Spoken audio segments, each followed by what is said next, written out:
Thank you everyone for being here on a Saturday evening when you could have been doing other things and maybe better things. I look forward to 1 hour of conversation with my old friend and senior Vivek Debroy. His answers are always exhilarating. I hope my questions are too. Let's start with the one issue which is on everyone's mind and which led to me coming here by Uber, not out of choice but out of necessity, because that was the only way I could pay a taxi. Demonetisation, the big decision taken on November 8th. Much has been written about it, much has been said about it, but what is the intellectual logic for demonetisation? What is the rationale in a serious economic sense for demonetisation?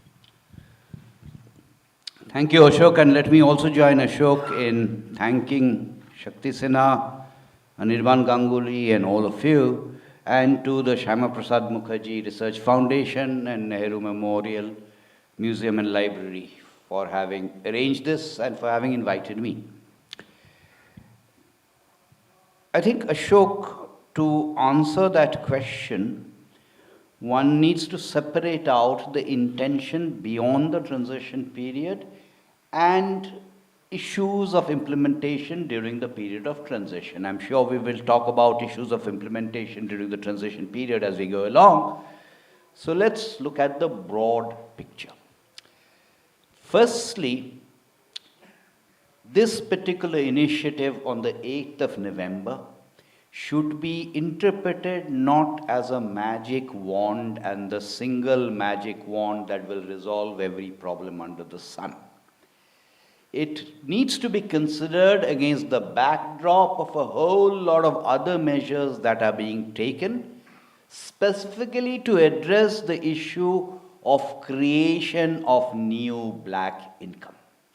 A lot of the criticism has been, okay, fine, but what happens to the creation of new black income? And the point is that there are several measures that have been taken, there are measures that will be taken. Some of these were listed out by the Finance Ministry in a press release that was issued on the night of the 8th of November, listing out these measures.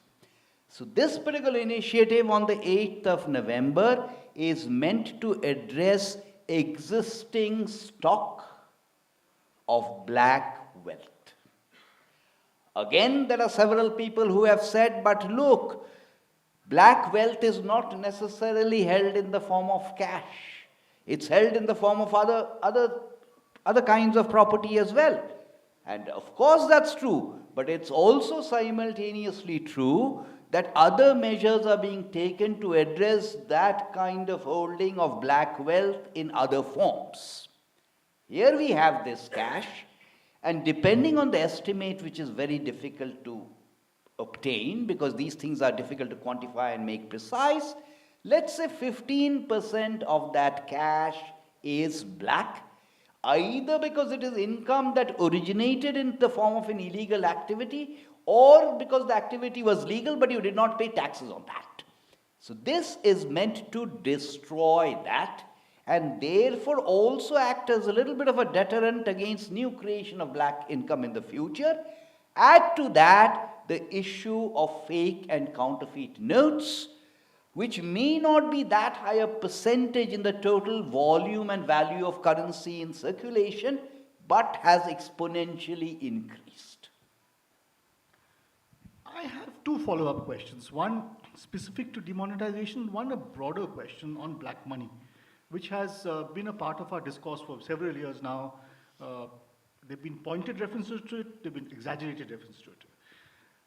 What is the estimate of the black economy, and are we in danger of not distinguishing between my black money, which I may have obtained by not paying taxes, with the salary I'm paying my driver, which is a perfectly legitimate income for him when he's taking my black money and putting it into the economy in a perfectly legitimate way? Well, the first thing I'd say that a lot of people have developed an enormous amount of economic expertise since the 8th of November. People who should do an undergraduate course in economics and attend the first lecture of macroeconomics, which invariably is on national income accounting. The reason I'm mentioning this is something that is in the nature of a transfer payment has nothing to do with the measurement of GDP. So if I were to buy a plot of land from you, that's a transfer payment. It does not affect GDP. I'm just citing this as an example.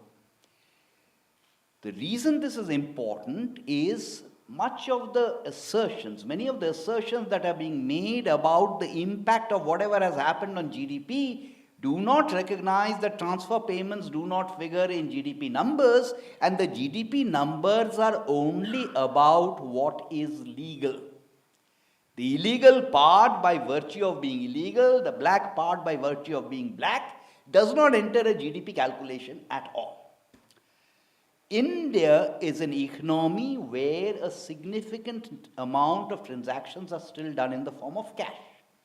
What's happened on the 8th of November is not directed against cash. Cash is perfectly legitimate. It's also true that a substantial percentage of the Indian economy is informal/unorganized. Informal/unorganized is not black. Black has an element of illegality associated with it. Just because it is not counted does not make it illegal. Most of the figures that you see floating around, that 40% of India's GDP is black. A, they do not understand what GDP is, and B, those are estimates of informal, unorganized, not black. Black, to repeat what I said, means either the activity was illegal, corruption, crime, drugs, or alternatively, the activity was perfectly legal, but I did not pay taxes on that. The last cogent estimate of that methodologically was one that was done by the National Institute of Public Finance and Policy in 1984-85. If I use that, black in 84-85 was 20% of GDP. There are reasons I'm not going to get into. My suspicion is that figure will have come down a little bit. I would say anything between 15 to 20%, 17%, 18%, your guess is as good as mine. But that is a conservative and a good estimate. I'm glad you've come up with it. But frankly, this confusion between the informal economy and the black economy has been made not just by those who've learned economics since November 8th, but it's been made by serious economists even earlier in reports on the black economy. Oh yes, there is an economist I shall not name who did a best-selling book on estimating the black economy. And again, I'm sorry to say it was a best-selling book, but I'm also sorry to say he did not get the fundamentals of what is black and what is informal right. I think some politicians may have read that book, unfortunately. But anyway, let's come to the execution of demonetization. Now, it's fairly clear that there is a scarcity of notes in the market, whether this is real, perceived, or combination. It's led to a decline in consumer confidence, consumers of currency notes in this case. Could the execution, the distribution of currency notes have been better? Did we actually need a 2,000 rupee note at this stage? Because I find 2,000 rupee note is fairly useless right now. Nobody has changed for it.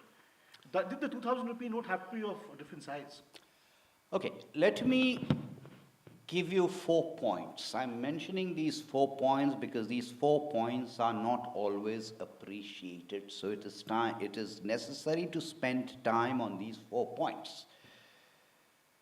No execution can ever be perfect. And one of the things I think needs to be appreciated is whenever feedback came, the government tweaked.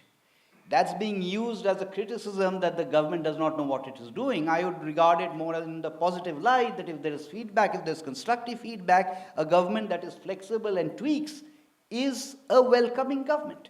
The 4 basic points. First, let me start with a very, very artificial example. I've used this in the past, so let me use that again. I'm not going to pick on Ashok Malik. I, Bibek Debroy, have 1 lakh that is black. I go to the bank today, deposit 10,000 of that, pay the penalty and the tax on that, withdraw 10,000 rupees from the bank today. Tomorrow I go to the bank, say the money of the 10,000 I withdrew yesterday I do not need, I am depositing it. But when I deposit it, I don't deposit the 10,000 rupees I took out yesterday, but deposit the old 10,000. I recycle this for 10 days over a period of time. I have paid penalty on 10,000, but I have legitimized all of my 1 lakh. The only way you can prevent this is by distinguishing the new notes from the old notes, so that when I go to the bank tomorrow, the bank says, I can't accept this because you couldn't have withdrawn them yesterday because these notes were not legal tender yesterday. So this is the first point I want to make. The second point I want to make is today the Reserve Bank does not staple notes. So you don't get them in bundles. For good reasons, that was prohibited. I give you 100 rupee notes at the bank teller. Not only will the bank teller count, you will stand there and count your 1,000 rupee notes. In the process, you who are at the front of the queue will spend 5 minutes on counting those notes. But the people who are at the back of the queue will now have to wait for 5 minutes instead of 30 seconds. Related point, an ATM stocks a certain number of notes. Full stop. There is a ceiling on the number of notes the ATM can store. If I flood it with 100 rupee notes, you who happen to be the first person who's accessing money from the ATM will be fortunate enough to get your notes, but the person who's at the tail end will no longer be able to get money from the ATMs because the ATM has exhausted the number of notes which is fixed irrespective of the denomination in terms of the number. The third obvious point. A lot of people have said, hey look, why does the size have to be different? Why can't it be the same size in the US? All notes are of the same size.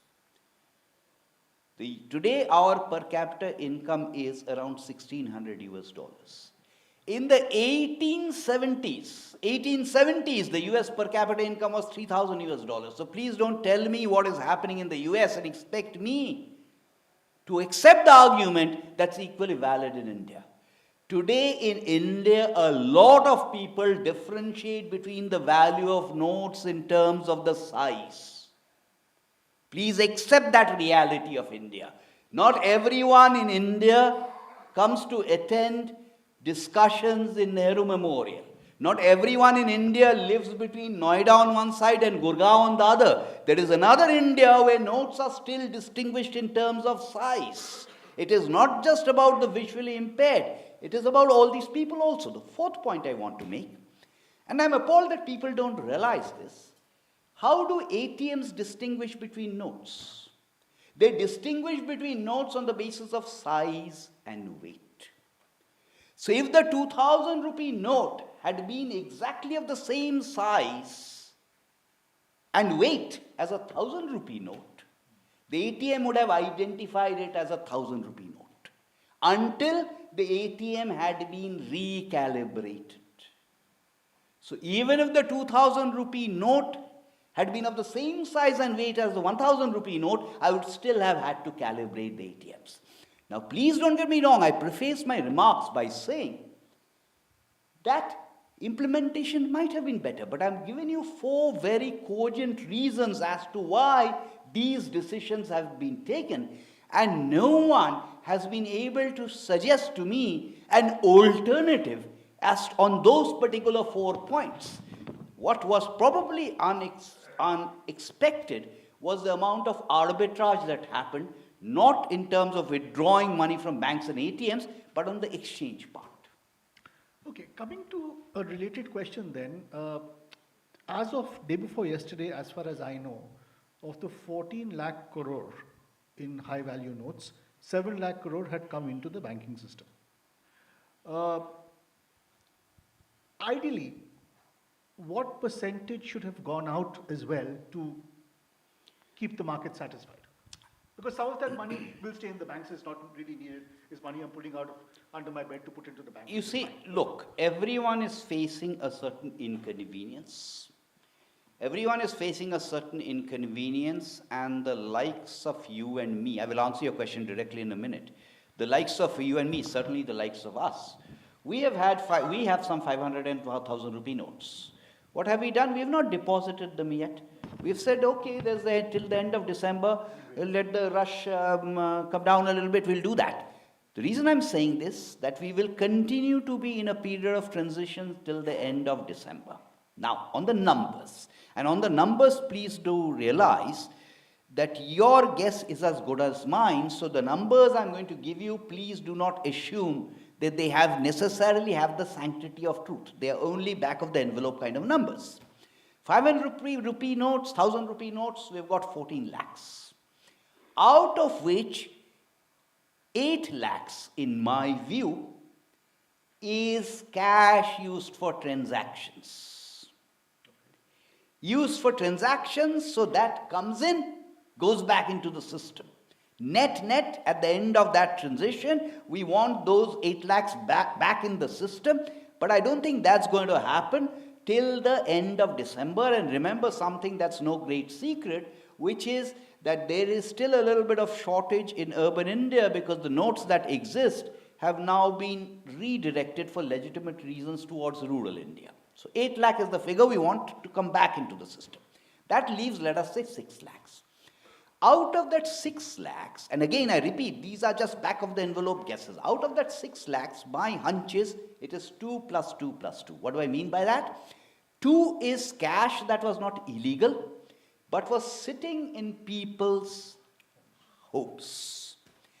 Why was it sitting there? We don't have a very cogent reason. It was probably because the real estate market has been down over the last few years. So this 2 lakhs was sitting there. We have no handle on whether it's come back or has not. In any case, when it was sitting there, it was fetching very low returns for the individual who was holding it, and it was not functioning the role that money plays as a multiplier. So it's desirable it comes back into the system. And one of the things that happens as a result of all this is there is a trigger for switching away from cash-based transactions. Now we are left with the other 2 plus 2.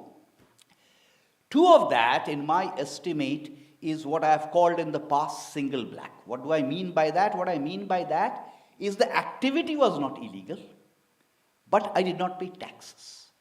My hunch is a large chunk of that is now coming back.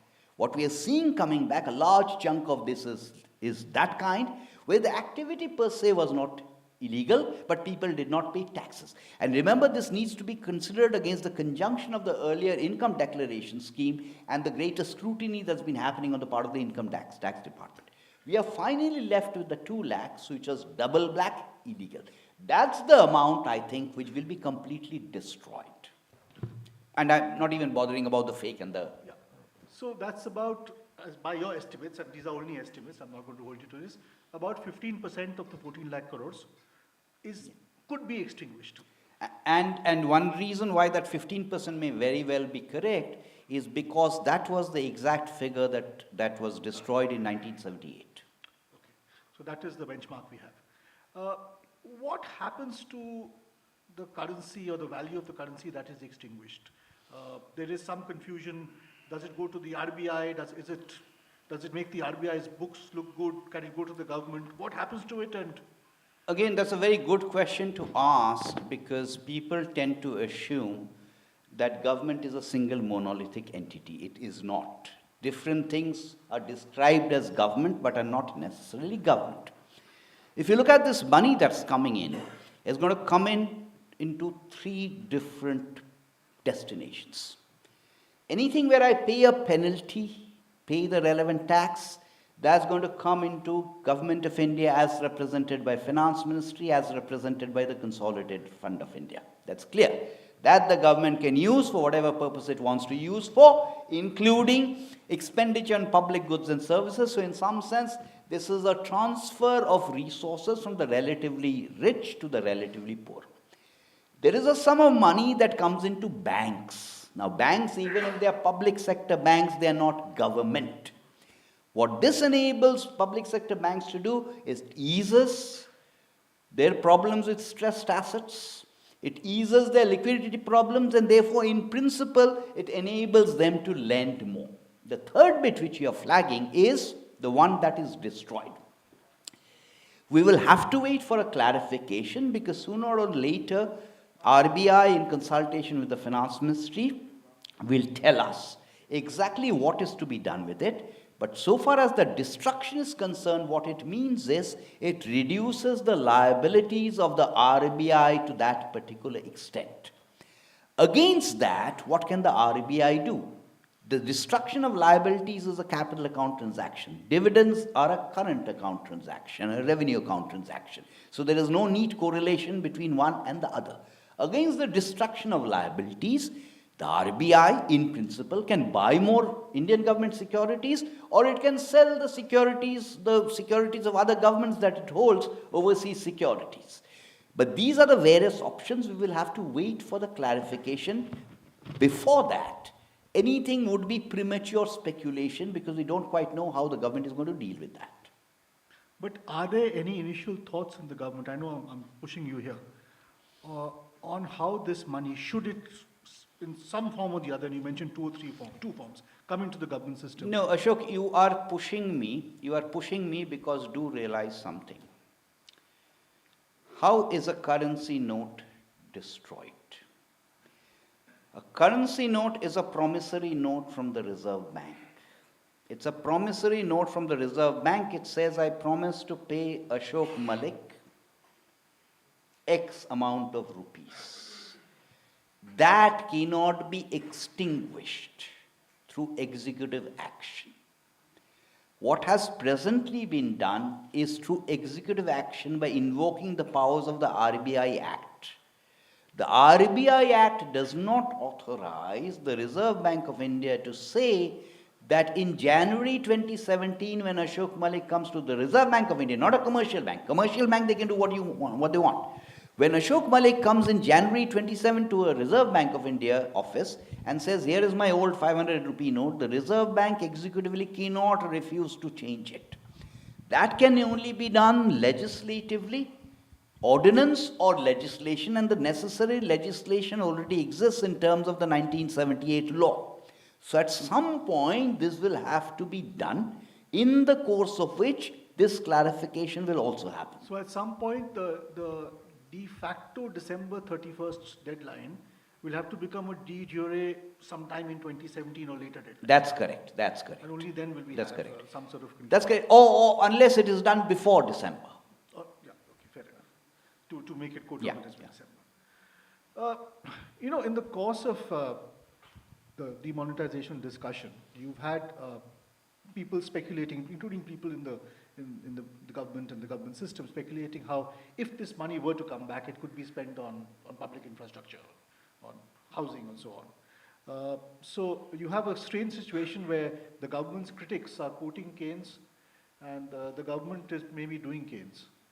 So why don't you state it up front and say which critic of the government you're talking about? The critic of the government you're particularly referring to is Dr. Manmohan Singh, who quoted Keynes to the effect that in the long run we are dead. It's a favorite expression, every non-economist is familiar with it. What Dr. Manmohan Singh, I'm certain, is familiar, at least it was that there in his subconscious, is which of Keynes' books does it come from? This particular quote comes from a book that Keynes wrote, I think the year was 1926 or thereabouts, called A Treatise on Money. And what does this quote say? This quote says, the quantitative theory of money, I will establish the link in a minute, the quantitative theory of money is singularly ineffective for predictive purposes in the short run. The quantity theory of money essentially says that I am linking output and therefore GDP with the amount of money that's floating around in the system. And Keynes says in the short run, all attempts to link the quantity of money with output or GDP, they are completely ineffective. They have some role to play in the long run, and in the long run, we are dead. That's the context.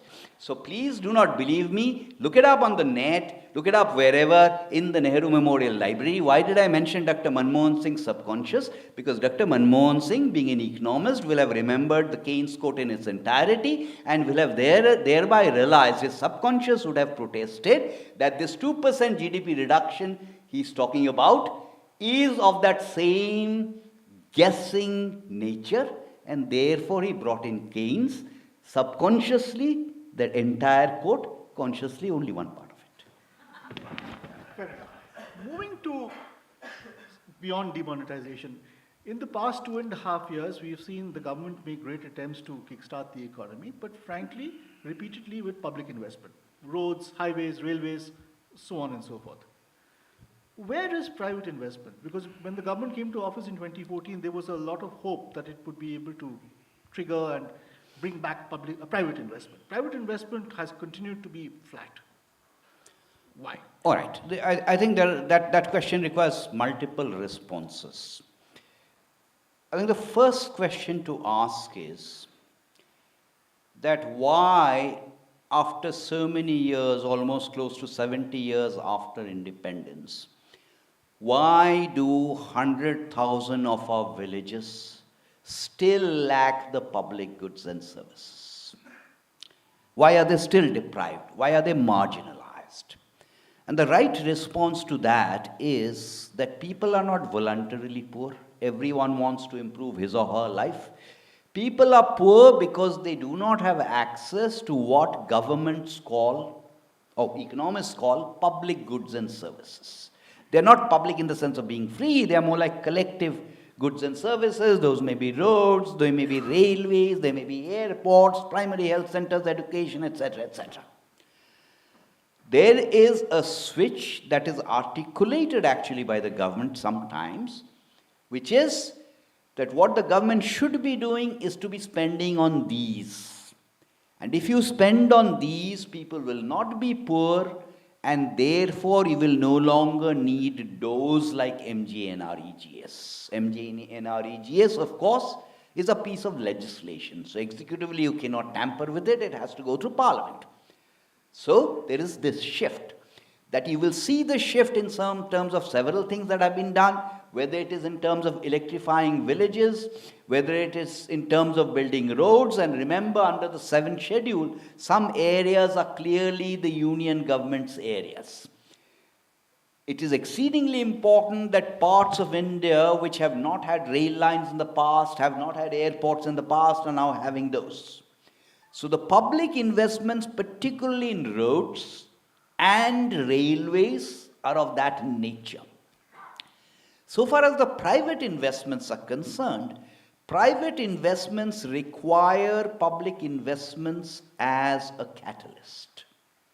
Private investments were also shackled by the fact that a lot of these investments were in infrastructure sectors, and there were problems with the banks, including problems with the dispute resolution mechanism if something went wrong with those infrastructure projects. And a typical infrastructure project lasts for 20 years, and the bank is geared to lend for working capital purposes, which is for 3 years. And remember, most of the infrastructure is driven still in India by debt. There is nothing in the form of equity, there is nothing in the form of bonds. So that's the background. Specifically in some in some sectors, there is still excess capacity. So unless that excess capacity is exhausted, I don't really see that for those sectors, private sector investments will recover. Broad brush, before 8th of November, I would have said that the signs were clear that private sector investments would react with a time lag of 1 or 2 quarters. That is what I would have said before the 8th of November. So I'm still fairly confident that in next financial year sometime, you will see private sector investments recovering, subject to what I've just said about some sectors possessing excess capacity.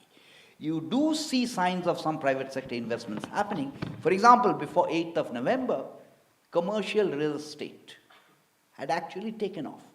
Residential real estate hadn't, but commercial real estate had. You'd seen it happening for housing, you'd seen it happening for cement, you'd seen it happening for steel also.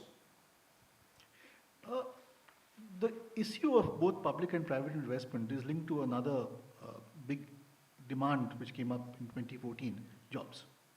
Now, we are looking at an economy that, even if it grows rapidly in the coming years, we all hope it does, even if new technologies add value, they're not going to create jobs, and vast numbers of our people will continue to remain in the informal sector.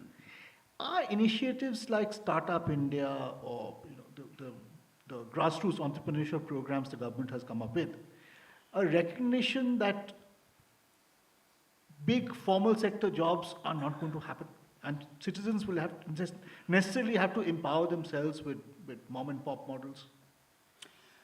Again, several responses. Firstly, thank you, Ashok. You have not quoted your favorite economist again to the effect that we need to create 12 million jobs a year, which we have needed to create for a very, very long time. First, a factual statement, and it's an important factual statement. As a country, we have no data on jobs. The last survey, comprehensive survey on jobs in India goes back to the year 2011-12, the National Sample Survey. So as a country as a whole, let us recognize we have no credible data on the number of jobs. We may have anecdotal data, we may have data for some sectors, some segments, but for a country as a whole, we simply have no data. Before reacting to your question, let me state this.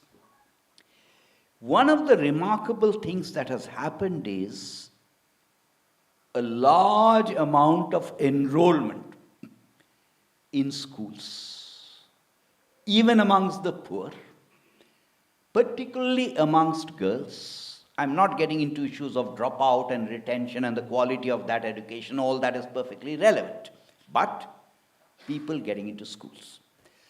One of the results of that is once I've got educated in whatever fashion, I'm no longer content with the kind of job that historically I would have worked in. I want a better job. For instance, I'm not willing to work in agriculture. Agriculture has been under a profitability squeeze, but that apart, I don't want those kinds of jobs. One answer to your question is that the market is supposed to clear. So if people are not finding jobs, then why aren't wages coming down? And this is linked to what I just said. People are not finding jobs because they are not willing to work for those lower wages. Which compounded by the fact that we have got a very perverse kind of situation where there's already a shortage of labor. In a state like Punjab, in a state like Haryana, there is a shortage of labor. Why do you think the farmers in Punjab are burning what is left in their fields when it is to be earlier plucked by hand? The reason is labor is not available.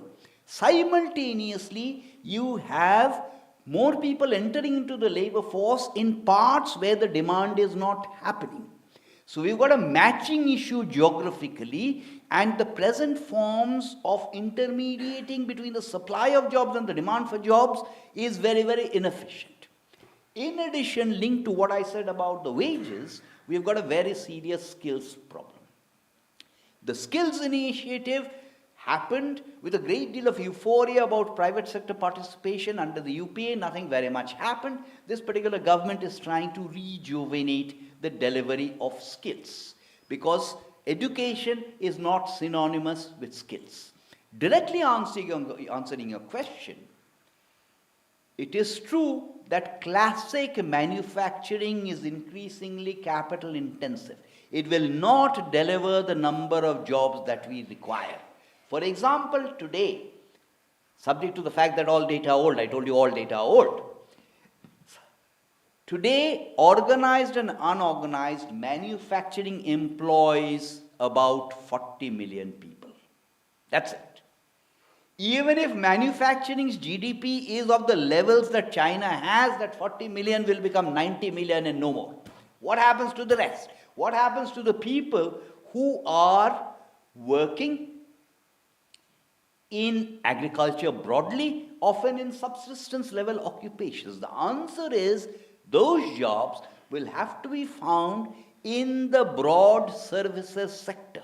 It is not about agriculture, because once agriculture is reformed, it requires transportation, it requires warehousing, it requires retailing. So the bulk of the services, bulk of the jobs will be in those kinds of the services sector, where manufacturing may not create jobs directly, but indirectly the employment generation from manufacturing through the related services is about 3 times of what happens in classic narrow manufacturing.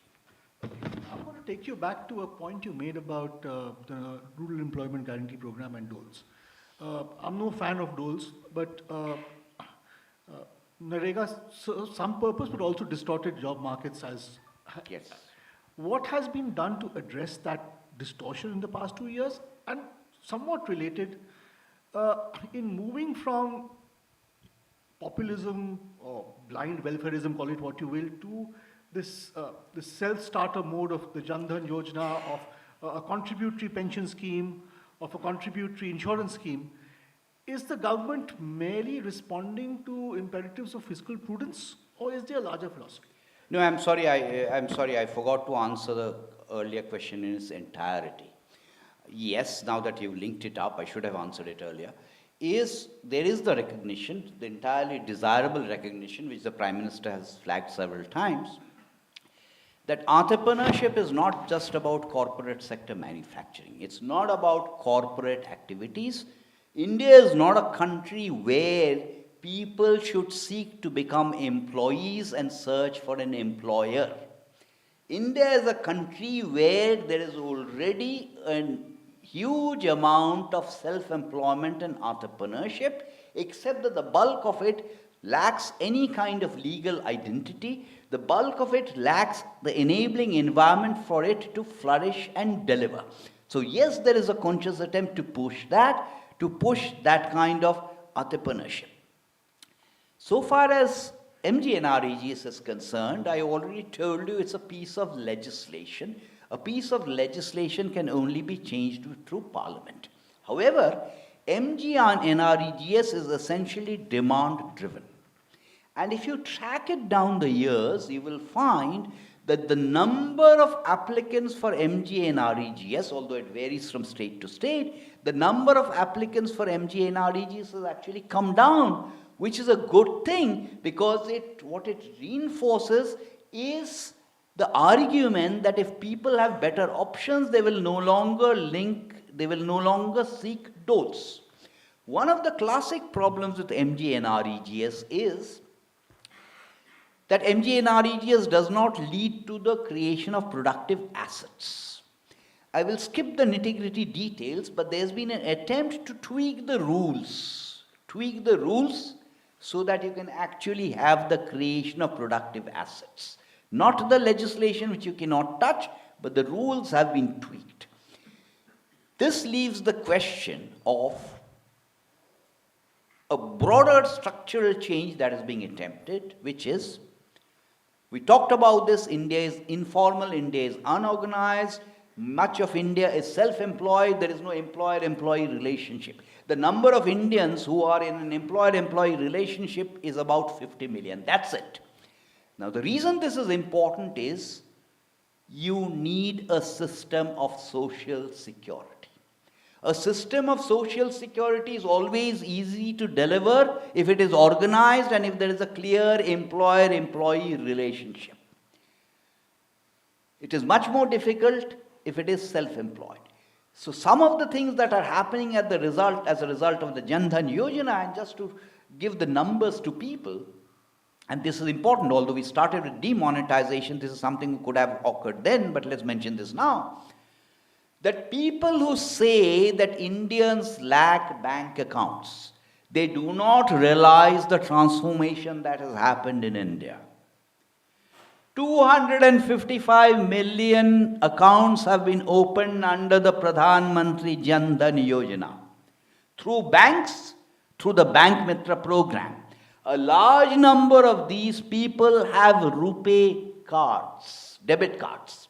It is a different matter that they have not got the message that the RuPay debit cards can be used for transactions and not just for withdrawals at ATMs. The limited point I'm making right now is the nature of the financial inclusion argument is completely different. Now, it is not about getting people to have bank accounts, poor people. It is about getting them to use those bank accounts. Most of these bank accounts are not used. Most of these debit cards are not actually used except for ATM withdrawals. So what is happening is a linking of this with the Aadhaar biometry, a linking of this with the financial products of the kind you mentioned, the pensions and the insurance, with the clear objective that no one appreciates something that is completely free. So even if it is a token amount, you will have to pay a little bit as the premium. Then you value its importance. So all of this is part of that integrated structure where you're trying to devise a system of social security for everyone, regardless of whether there's an employee-employee relationship, and you're going to integrate that in the broader story of financial inclusion. Mudra is part of it. All the other initiatives are also part of it. One last thing. How many Indians are there? Large number.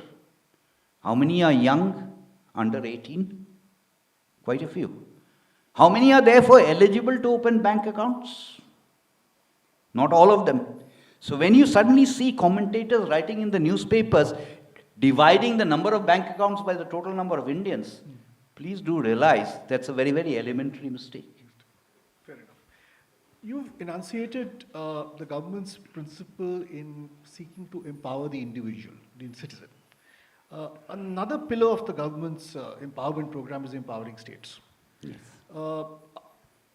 Take us through a potential post-14 Finance Commission roadmap. What happens, especially on issues such as health and education, which are very important for skilling and for individual empowerment, which are in the state list Yes. and should have ideally stayed in the state list without central intervention, but for various reasons there was That's central correct. intervention over the years. That's correct. What happens post 14 Finance Commission? What happens post this current 5-year plan? Indeed, is there another 5-year plan? What happens next? Okay. Just to make it clear, as Ashok Malik said, health is completely in the state list. The union government has nothing to do with health with the exception of the Medical Council of India. Having said that, we are in the middle of an institutional change for several reasons, so I will quickly go through those reasons. Reason number one, the 14th Finance Commission's recommendations, which recommended that 42% of the divisible pool of taxes should be given to the states. And this 42% is completely untied. The base was 32%, from the 32% has gone up to 42%. What are states supposed to spend this on? States are supposed to spend this on the items including the social sectors like health and education, which are on the state list. Now remember, the delivery of public goods and services is not only at the level of the states, it's also at the level of the local bodies, the municipalities and the panchayats. So there is an issue of what happens to the recommendations of the state finance commissions. Are states going to set up new state finance commissions, and what are going to be their recommendations, etc., etc. So this is one part of it. The second part of it is, over and above this, there used to be what used to be called central sector and centrally sponsored schemes. And there were a large number of them. Originally there were 455, they were reduced to 155. Mr. Chidambaram did some sleight of hand and pretended that the 155 had been reduced to 66, but it was actually 155. There was a subgroup of chief ministers that was set up, and I want to stress this. It would have been very tempting for Niti Aayog to be entrusted with the responsibility of designing the templates of these centrally sponsored schemes, as the Planning Commission used to do.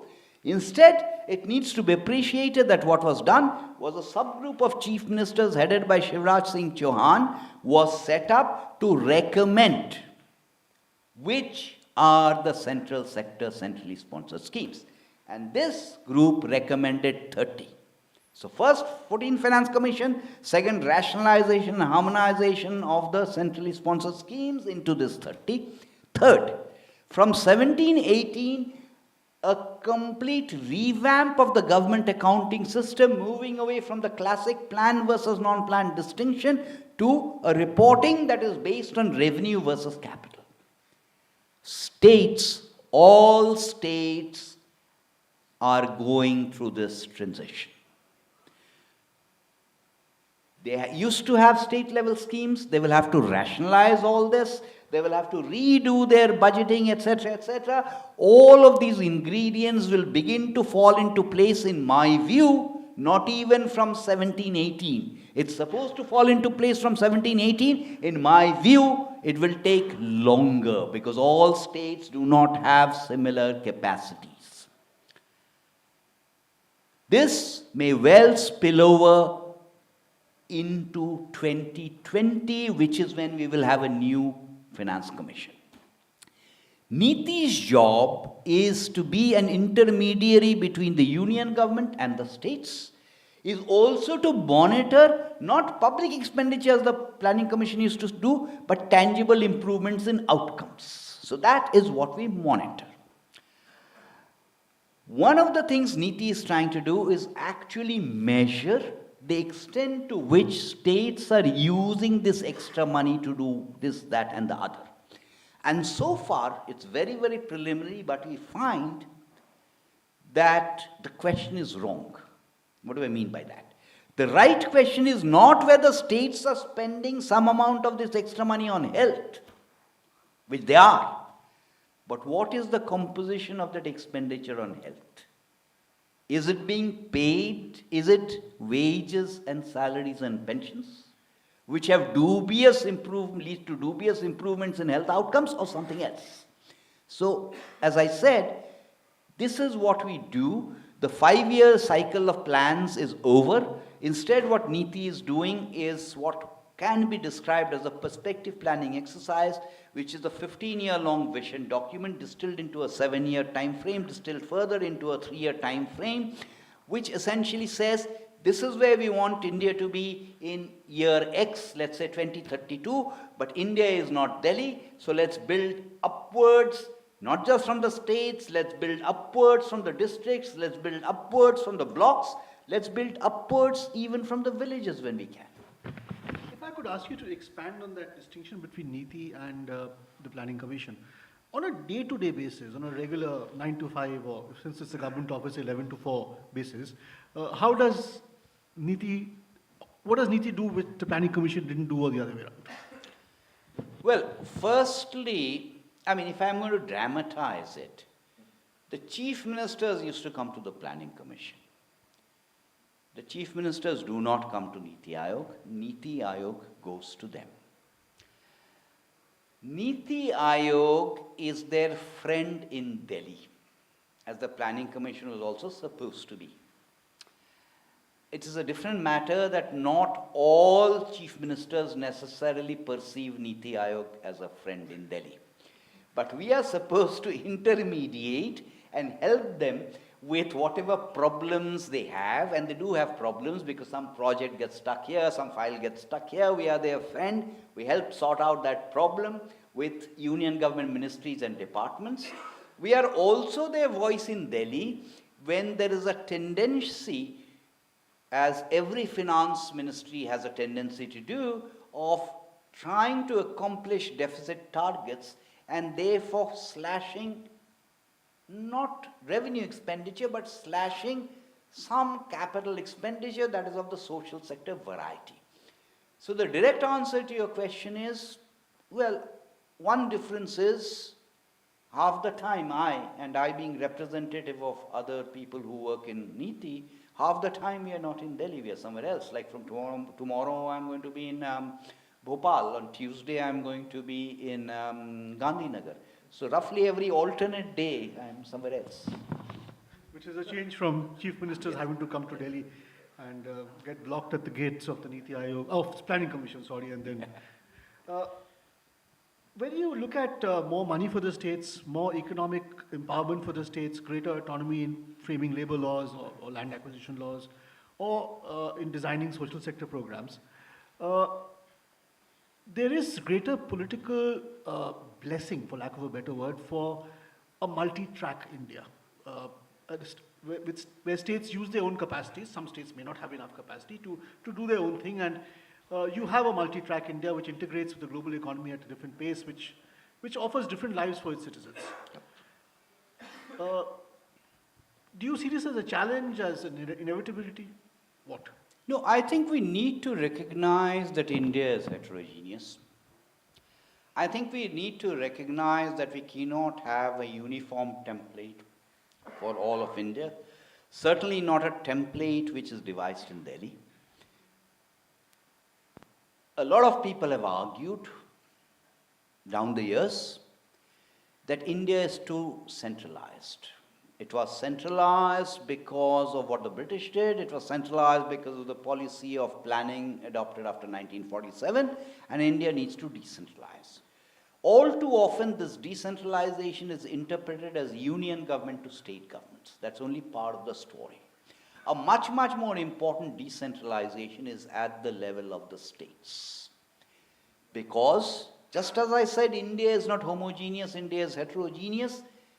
India's states are also heterogeneous, which is why we at NITI are trying to impart a focus, not just on states, but in terms of India's 70-odd districts. When I say districts, the number of districts keeps changing, so I'm sticking to the 2011 number of districts, not the census districts, not the one that have been created thereafter. Whichever indicator you use, there are about 70 or 75 districts that are really backward by whatever criterion you want to call them. So those are districts we want to focus on.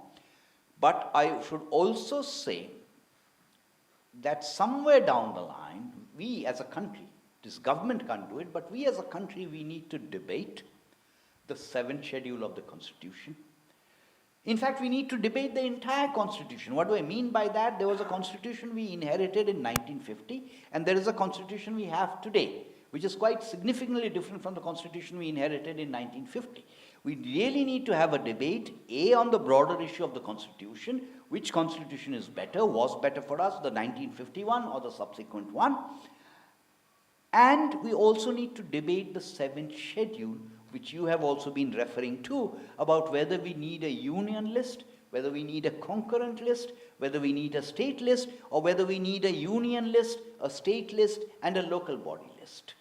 We probably also need to debate, and these are issues which for some reason people are very reluctant to debate. We should also debate the number of states we have in India. Purely from a governance point of view, everyone here knows that states have not really been created on rational grounds. They've been created partly on linguistic grounds, partly on historical grounds. I personally think, and this is just purely my personal view, it's not even NITI's view, I don't think it is, we should have a second state reorganization commission, because the template is governance, and the question to ask is what form of governance is best suited to govern this country, where if you have a state that has a population of about 170 million, that cannot be the same as governing a state which has a population of 25 million. True. In fact, the creation of Telangana could have been the trigger for a second SRC, but that boat was missed. When we talk about a heterogeneous India, about a multi-track India, about states doing their own thing essentially, one key question comes up. While there are definite states with showing growth in Western India and Southern India and in Northern India, their growth clusters, I used the term mega regions in a column recently. The India east of Kanpur, which is the India you come from and I come from, Eastern Uttar Pradesh, Bihar, Bengal, this does seem to remain a challenge. What happens to the India east of Kanpur? And I ask this not just as in terms of someone who's interested in economics and development, but also politically, because this is a region that voted heavily for this government in 2014, and it will ask questions in 2019. It's also a part of India where the so-called demographic dividend accrues the most. It's also a part of India where there are very few private jobs. It's also part of India where there are riots for a limited number of government jobs. But let me qualify that a little bit. The present cycle of reforms began in 1991. When the reforms started, initially the states that did very well were actually the so-called advanced states for the first 10 years. The old favorites, the Gujarat and the Maharashtra and whatever. In this century, in the 21st century, something remarkable happened. That many of the so-called backward states began to catch up because it was easier for them to catch up. And then you had the Madhya Pradesh growing, you even had the Bihar growing, you had the Chhattisgarh growing, you had the Rajasthan growing. So let us recognize that when we look at the states, there is a base level, and the base level distance is fairly high, but there is the growth, the incremental growth. And incrementally, many of the so-called backward states have been registering fairly high rates of growth. Now you mentioned the East. Now East means what? When you say East, you are not really talking about the Northeast. The Northeast is a completely different proposition. You are talking about the East. Uttar Pradesh is a very difficult state. It's a difficult state to handle because of several other reasons, but it's a very difficult state also to handle statistically. Why? Because there is Noida, or Greater Noida, which gets counted as UP, and I cannot disentangle the contribution statistically. I cannot disentangle the contribution of Greater Noida from UP. And Greater Noida is not the same thing as Eastern UP. In this entire region, it's not that growth rates have not picked up. It is that the growth rates have not picked up fast enough, and there is no large-scale investment that has come in yet. MSME, agriculture-driven, it has begun to happen. What I think we need to do not need to do, it's obvious. One reason why the growth does not happen is you still do not have the roads and the electricity and the skills and the education. So if I'm talking about eastern parts of UP, Bihar, West Bengal, Orissa, Jharkhand, the essential problem is I'm unable to attract large-scale investments. I have too many people working on small pieces of land that are simply not viable. These pieces of land tend to be irrigated, and therefore acquiring them is much more complicated than acquiring an arid plot of land in Gujarat, or acquiring from a limited number of large landholders in Punjab, where there are multiple landholders here. Bottom line, I think, is really we need to solve the land problem.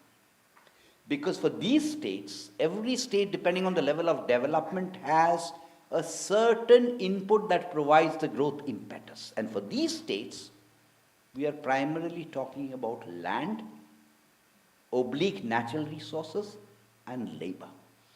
So the right question to ask is, how open are the incumbent chief ministers to the idea of opening up land, oblique natural resources, and labor markets? Then I think the rest of it will follow. That's a very good answer, but it also doesn't leave us with a satisfactory solution, not because of your answer, but because of the nature of politics in our country. And I must confess, I did distinguish the East from the Northeast, not because I'm biased against the Northeast, far from that, but frankly, I'm more confident of the economic future of the Northeast than I am of the East. I'm more confident about what is going to happen of the Northeast because of several initiatives that are happening through Bangladesh, and not because of what is happening to the west of Bangladesh. Well put. But to discuss the Northeast, perhaps we could come back here another time. But anyway, I'll move to my final section of questions. We've discussed the states, we've discussed the citizen. I want to discuss the citizen and the state. The idea of the state being a sensitive and enlightened provider of public goods and services, and not just a provider of law and order and security, has become current in our country, and because of the nature of the citizens' expectations from the state have changed. What has this government done, if anything, to change the nature of that interface between the citizen and the state, and to change the delivery mechanism? You said this government. So we need to define this government. This is a union government, and I'm stating this because people don't realize this is a union government. They don't realize that the 7th schedule exists. They don't realize that depending on the year, 90 to 95% of national income originates in states. They don't realize that the areas they would like to be reformed, like the factor markets, land, labor, etc., they are the domain of the states. So this government is a union government. With due respects, with enough major states under the same political party, that should be possible. Yes, okay. I'll answer that. There are things that have to be done through parliament. There are things that have to be done involving the judiciary. And this is something on which I can take off, but I will hold my tongue on the judiciary. Wait till January 3rd. On the judiciary. Now, some of the things are, you see, look at it from the point of view of the citizen. What is my primary expectation as a citizen from any government? I don't necessarily care about whether it is union government or state government. I want some public goods and services, and what is number one on that list? Number one on that list would be law and order and security. One of the things that's extremely important, we are leaving out the judiciary, otherwise we will be hauled up for contempt of court. One of the things this government has gently been trying to do, and I'm flagging that, is the agenda of police reforms. It has to be done a little bit gently, but it is being flagged. Having said this, let's talk about the states where something can be done. I can go down item by item, but you mentioned yourself labor laws. Labor laws, there is a union government initiative, which is in terms of rationalizing the 55 odd union government laws on labor, directly on labor, under 4 heads: social security related, wages related, industrial relations related, safety related. But that takes a long time. So states have been encouraged to generally change their labor laws. States which have done that, Rajasthan has done that, Tamil Nadu has done that, Haryana has done that, Maharashtra also, I think, has done that. We talked about land. Land markets are very contentious, particularly when ownership is concerned. But tenancy, there is no reason not to make tenancy legal. Many states, tenancy is illegal. Sometimes people don't know that. You can make tenancy legal, and as Niti, we devised a bill, model bill. This has already been accepted by Andhra and UP and Maharashtra. With Rajasthan as Niti, we have worked on rationalizing not just laws, all labor laws, or not just labor laws, all laws. We are doing similar things now for Uttaranchal, we are doing similar things for Jammu and Kashmir and Maharashtra. So there's actually a long list, but there's one other thing I forgot to mention, which let me mention. But before that, there is a lot that can be done executively, which the union government has been doing on online returns, etc. I should quickly mention the ease of doing business initiative, not of the World Bank, but of the DIPP, which has triggered competition amongst the states. But there's one thing I do want to mention, because to me it is very important, symbolically if nothing else. India is not going to change because the government wants to change it. India is going to change because all of us citizens want to change it. And governance is about citizens participating in that decision-making process. And what I want to flag is the Smart Cities program. Because the Smart Cities template is one where governments do not decide what is smart about a city. It is citizens who devise that smartness template in consultation with municipal governments, in consultation with state governments, primarily municipal governments, which is why if you look at the 2 top cities in the smart template, Bhubaneswar and Pune, the citizens of Bhubaneswar have interpreted smartness in one way, the citizens of Pune have interpreted it in a completely different way.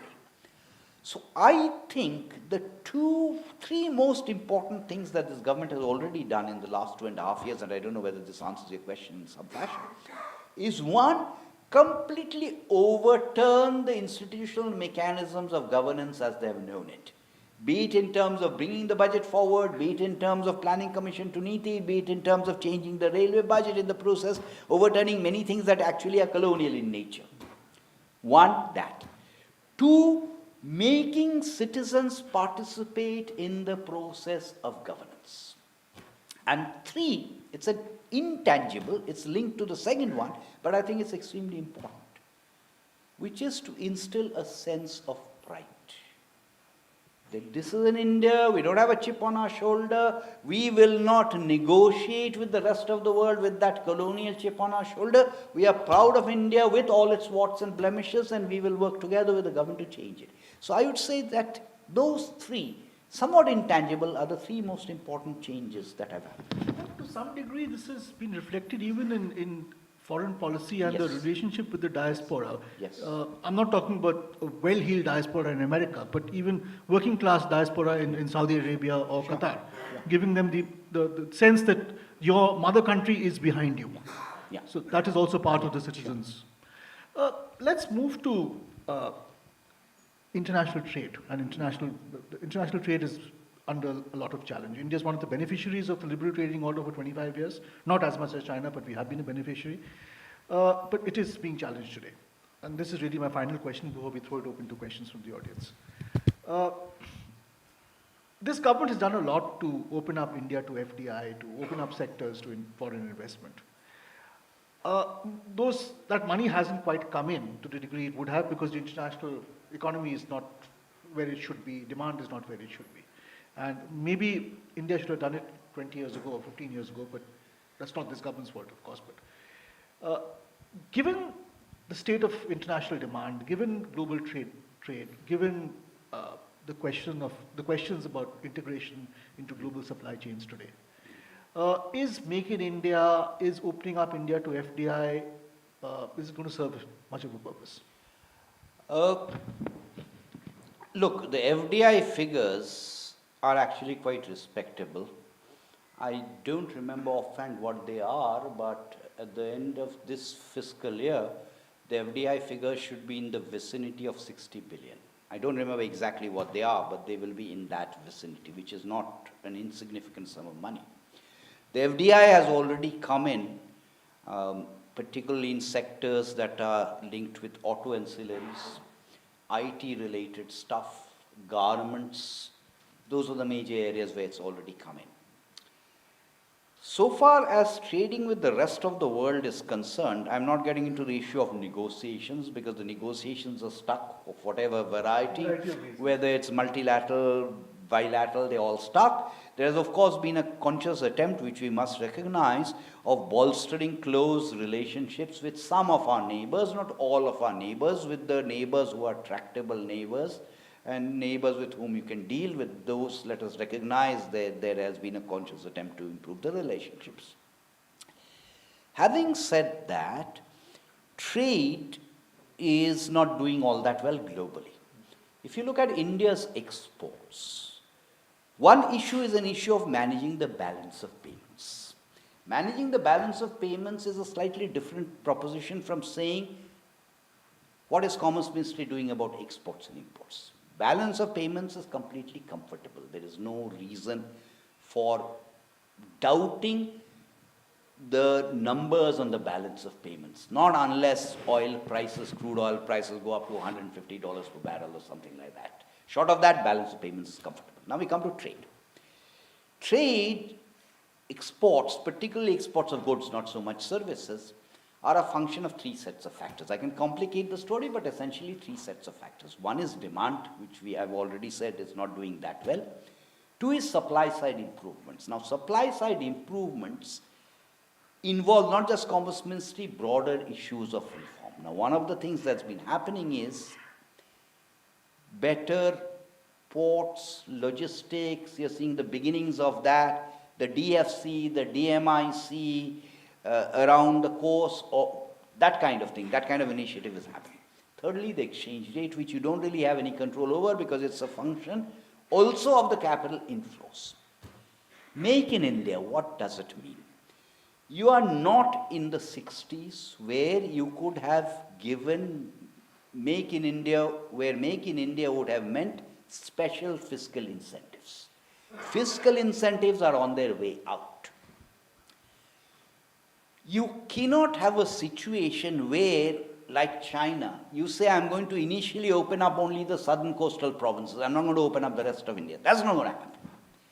So what Make in India means is to improve the business environment, have a completely level playing field between the foreign investor and the domestic investor, improve the enabling environment, reduce the procedural delays, so that people find it attractive to invest in India, domestic as well as foreign, either because India is a cost-effective source for producing in India, manufacturing, or alternatively because of the market, which is infinitely superior in terms of the multiplier and tax benefits to stuff being imported into India.